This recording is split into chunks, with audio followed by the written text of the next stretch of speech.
Sil kept making mean comments about my husband because he chose to stay home and take care of our family instead of working. I got really upset and told everyone at her wedding dinner how Jason had supported their whole family during tough times. Let me give you some background. I'm 28 years old and my husband Jason is 29. We met 6 years ago and got married 3 years ago. We have a 1-year-old daughter together. I met Jason through my brother, who is friends with him because of their jobs. Jason used to be a police officer, and my brother owns a pizza place where Jason used to hang out. One year, my brother brought Jason home for Thanksgiving, and that's when we met. After dating for 3 years, Jason proposed, and we got married. I had met most of Jason's family before we got married, and they were usually nice to me, except for my sister-in-law Janice, who is 27. Even though Jason assured me that Janice would warm up to me eventually, she never did. She never openly showed her dislike for me in front of others. Instead, she would make subtle insults and backhanded compliments, passing them off as jokes. At first, it really bothered me, but after a while, I got used to it. I got used to ignoring Sil's mean comments because I didn't want to give her the satisfaction of seeing me upset. She never said anything rude when my husband Jason was around, probably because she didn't want to upset him. Jason knew about the tension between his sister and me and made sure I wasn't alone with her during family visits. I didn't want Jason to cut off his family because of Sil's behavior, so we just pretended everything was fine. We both tried to ignore Sil's comments, even though it wasn't easy. We didn't really have any other choice. Looking back, I wish I had spoken up instead of staying silent. I was worried about causing trouble or being seen as overly sensitive. But I couldn't stay quiet any longer, especially after what happened recently. Jason used to be a police officer, but he quit his job to be a stay-at-home dad a few months ago. I'm a working mom with a demanding job as a trauma surgeon. My husband and I were struggling to balance our careers with raising our daughter. Both of us had demanding jobs and couldn't spend much time at home. We relied on daycare and our parents to take care of our daughter when needed, but it didn't feel like enough. We felt like we were missing out on important time with her, and we worried she wouldn't have us around much as she grew up. About a year ago, my husband Jason and I had a serious talk about this. He decided to quit his job as a police officer so he could spend more time at home with our daughter. I didn't push him to make that choice, but he felt it was the right thing to do since I earned more money, and he believed it was fair for our daughter to have one of us around most of the time. I asked Jason countless times if he was sure about quitting his job to become a full-time dad. It was a big decision, and I wanted to be sure he wouldn't regret it or feel resentful toward me. But he reassured me that he was happy to take on this role. Even though he loved being a cop, he seemed genuinely content spending his days taking care of our daughter and managing the household. We talked about it recently, and he admitted that it was a bit challenging at first to adjust to being a stay-at-home dad after working for so long. But over time, he found it easier, especially because he could spend quality time with our daughter. He's really happy with how things have turned out. He used to dream of being a cop, but now his biggest dream is being a father, and I think that's pretty amazing. However, Jason's family doesn't see any beauty in our situation. I probably should have expected this, considering they're pretty traditional. While they allow women to work, there's a catch. They don't allow men to work at home. None of the men in Jason's family do household chores because they think it's beneath them. So the women end up doing both their jobs and the household work, or they're pressured to quit their jobs altogether, like my mother-in-law did. What's even crazier is that they don't see anything wrong with this setup. They think it's perfectly fine. Jason and I have talked about this, and we both agree it's a backward way of thinking.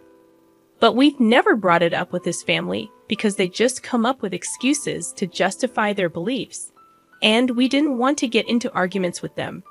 If they're happy living their lives that way, who are we to judge them? Thankfully, we found a different path for ourselves.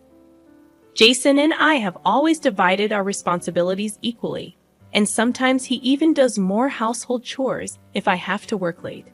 Now, with him staying at home full-time, he's taking care of everything at home while I focus on my job to support us.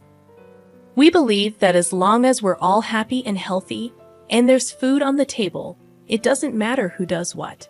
However, his parents and sister strongly disagree with this. They're upset with Jason for quitting his job and staying home with our daughter. They think it makes him less of a man or something, and they've been arguing with him about it for months. I tried to step in at first, but his parents made it clear that my involvement would only make things worse. Jason didn't want me to defend him either because he didn't want to drag me into the conflict. So I decided to stay out of their way. It took them a while, but eventually they accepted our new arrangement and stopped bringing it up. It probably helped that they had other things to focus on, like Janice getting engaged. Her boyfriend, Harry, proposed after they'd been together for 2 years. Everyone was so caught up in the excitement of the engagement that they pretty much forgot about Jason's situation for a while. We were grateful for the distraction because it meant we didn't have to deal with any arguments from his family about Jason staying home. It seemed like everything had blown over, and we wouldn't have to hear about traditional gender roles again. But then, at Janice's rehearsal dinner yesterday, the topic came up again. So we had a bit of a crisis. Janice's wedding was just a day away, and we needed to figure out how to handle the situation quickly. We needed help urgently, so we posted about it hoping for a fast response. During dinner at the rehearsal dinner, Jason and I were sitting across from Janice and her fiancé Harry. Their parents and a few other family members were there too, and we were all chatting happily. Everything seemed fine, and I was relieved that we were getting along well, especially after the tension from Jason quitting his job. But then Janice suddenly changed the subject and asked me about my work. I felt really uncomfortable, but I had to answer Janice's question about my work because it seemed innocent enough. I just said everything was going well and hoped she'd leave it at that. But then she turned to Jason and made a joke about how he's now living a life of leisure since he's not working and relying on my income. She didn't stop there. She kept making jokes about how he's not in charge anymore and cracked some other mean jokes about him. Jason tried to brush it off and smile, but it was clear he was hurt. I couldn't take it anymore. It was like all the frustration from dealing with Janice and her family's outdated views just boiled over. So I decided to bring up something that nobody wanted to hear. I couldn't hold back anymore, so I told Janice that she could joke all she wanted, but Jason was still a better person than anyone in their family. I pointed out how audacious it was for her to make fun of Jason, considering that without him, she wouldn't have been able to go to college or even meet Harry. Jason had been helping his parents financially since he was 18. It was a dark time for their family when Jason's father lost his job while Jason was still in high school. Janice was too sheltered to notice the struggles in her own family, and her parents and Jason made sure to shield her from it. They never said no to her, even when they were struggling themselves. Jason had to work 2 jobs to support them while his father searched for work. Thankfully, they only had to endure this hardship for about a year. Thanks to Jason's support and some savings, Janice never knew about any of this until I brought it up at the rehearsal dinner. She was shocked, and so was everyone else, because the secret had been kept for almost a decade. Nobody was supposed to talk about it because they didn't want Janice to find out.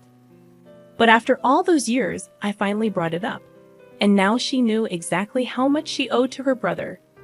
She had no right to make fun of him or put him down. Everyone else might have kept quiet to protect her, especially Jason, but I couldn't stand by silently. After I spoke up, there was just silence at the table.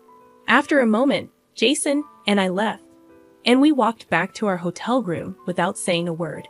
Even when we got there, we didn't discuss what had happened at dinner.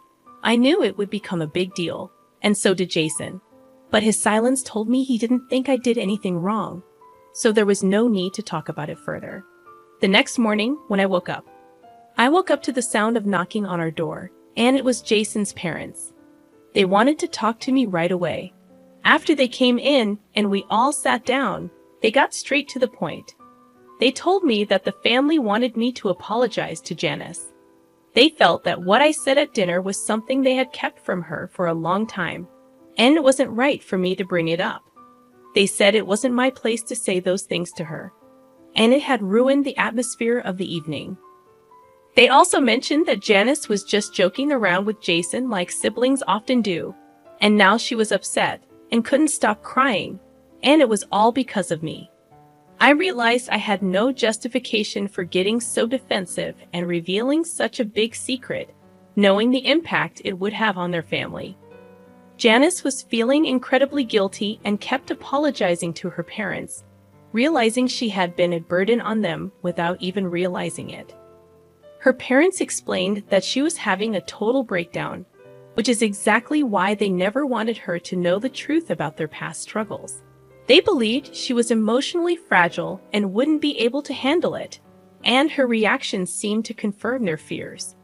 Now they want me to apologize to Janice and the rest of the family for my outbursts and tell her I didn't mean what I said. I have until the end of the day to decide, but they want me to resolve things before her wedding tomorrow. There's a one-day gap between the rehearsal dinner and the wedding, so she has time for her friends to arrive. It's fortunate that I have until the evening to decide what to do. Jason believes I shouldn't apologize because I was just standing up for him, and Janice has always been rude to me, so it's time I stood my ground. I've been leaning towards the same viewpoint. However, with Janice's wedding coming up tomorrow, I don't feel good about potentially causing her to have a breakdown right before her big day. Most of her family members think I owe her an apology, but I know their opinion is biased. Even Jason's opinion might be influenced by our situation. So I've turned to Reddit for a neutral perspective. I brought up how my husband helped his family in the past because Janice kept making fun of him for being a stay-at-home father. Update 1. It's evening now, and I've read the comments. I've decided I don't need to apologize for anything. Jason and I are packing up to leave because it would be awkward if I don't apologize and still go to Janice's wedding tomorrow.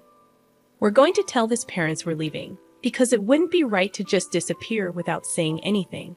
Jason and I discussed this earlier, and he thinks it's the right thing to do.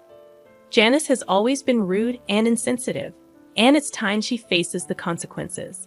Jason's family has been difficult to deal with since he quit his job.